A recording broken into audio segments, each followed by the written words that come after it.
sebenarnya tujuannya pastilah untuk membawa keadilan kepada mana-mana pihak.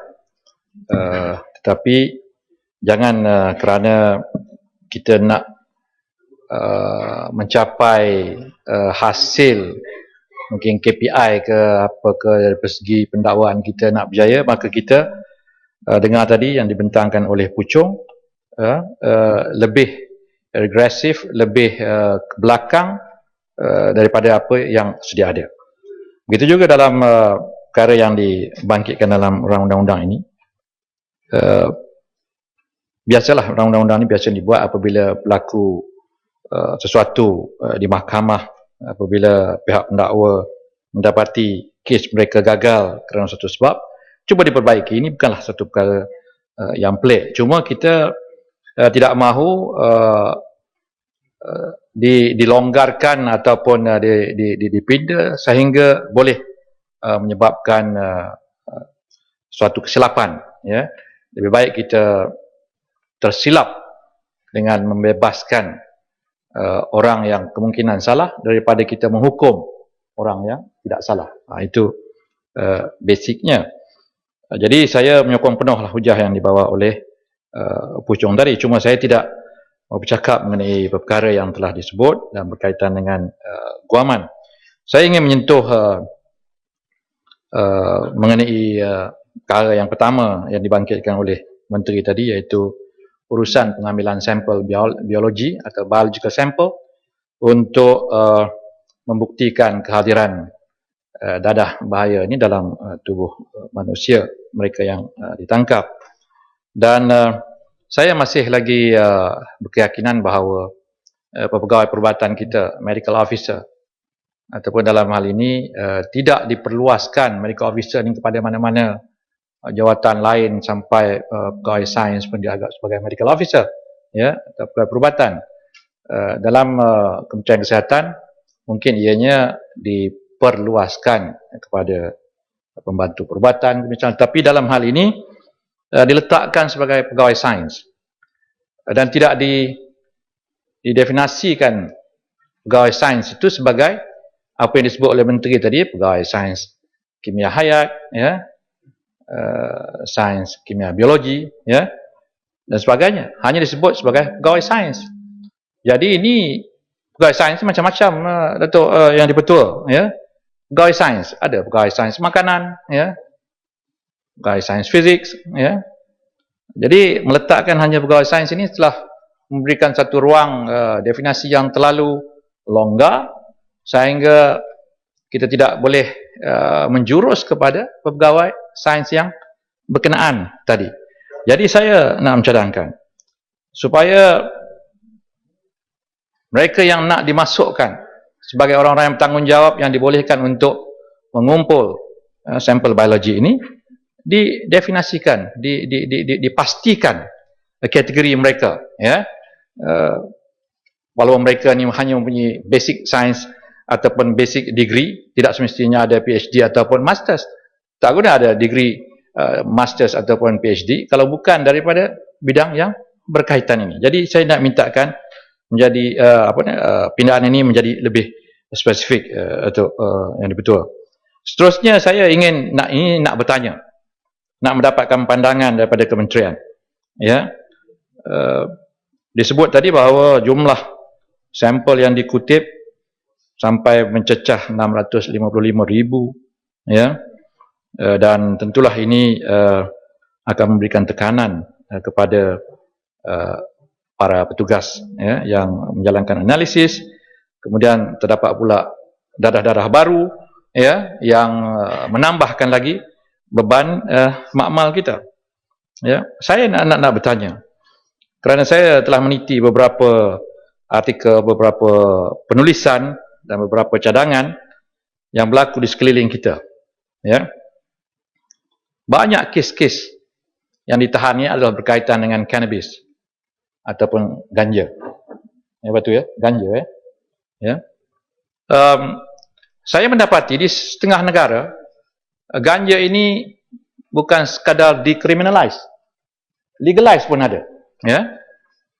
Dan ada bahan-bahan tanaman ganja ini, saya baca dalam literaturnya, sama macam apa yang ada di banyak negara seperti cannabis sativa indica, dan satu lagi cannabis sativa, ya, yang ganja yang kita katakan ditagihi oleh orang sekarang ini, cannabis sativa ataupun indica, ya.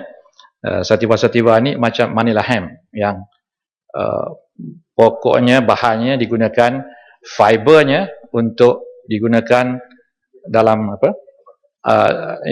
rami abaka, ya, untuk membuat tali dan sebagainya. Namun pokoknya, ya, dan bahannya walaupun berbeza, tapi daripada segi keluarga pokoknya yang sama, dan ada juga orang menggunakannya untuk mendapatkan kesan cannabis daripada Manila hemp ini. Jadi saya berpandangan apa yang dibuat oleh setengah negara adalah untuk memastikan bahawa cannabis ini boleh digunakan tapi dengan kawalan, ya. Setengah negara cannabis ini digunakan melalui pemerhatian ataupun kebenaran, ataupun dilesenkan, ya, oleh doktor-doktor, dibenarkan melalui doktor-doktor yang berlesen, ya. Apa yang saya maksudkan di sini ialah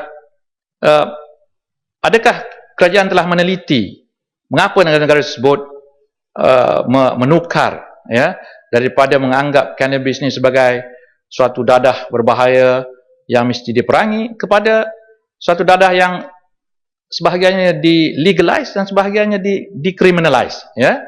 Kalau dalam konteks bahayanya untuk yang betul, saya rasa tembakau jauh lebih bahaya kepada tubuh badan, ya, dan penggantungan kepada candu tembakau ini lebih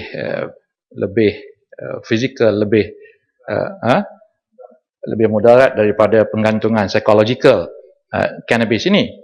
Jadi, adakah kerajaan sudah meneliti perkara ini? Adakah kerajaan memikirkan, ya, untuk contohnya, ya, melihat suasana dalam penjara yang begitu ramai penagih ini, ya, yang sepatutnya boleh diawasi, ya, bukan di dalam penjara tetapi dalam proses pengawasan di luar, di mana mereka ini boleh masih berfungsi sebagai pekerja, sebagai parent dan sebagainya. Adakah kementerian bercadang untuk meneliti kembali, ya, bahawa dadah sebeginilah, bukan heroin ke atau dadah yang mempunyai morfin yang mempunyai kesan penggantungan fizikal yang cukup kuat, yang berbahaya kepada organ-organ, ya. Jadi itu yang saya nak tanya, dan mungkin kita boleh lihat apa sebenarnya tujuan negara lain itu berbuat seperti apa yang telah saya sebutkan. Okey. Ya. Sedikit. Ya, Muhammad Batu, silakan. Saya bolehkah kita sekurang-kurangnya, sebab dari segi saintifik kita sebut tentang bagi analis saintifiknya, kita bezakan yang dadah seperti cannabis ini atau ganja ini dengan yang kita sebut hard drug dengan izin, heroin dan benda-benda yang lain, supaya hukumannya tidak sama. Sekurang-kurangnya kita secara saintifik mengakui ada secara dari segi sifatnya kedua-dua adalah bahan yang agak berbeza. Ya, terima kasih.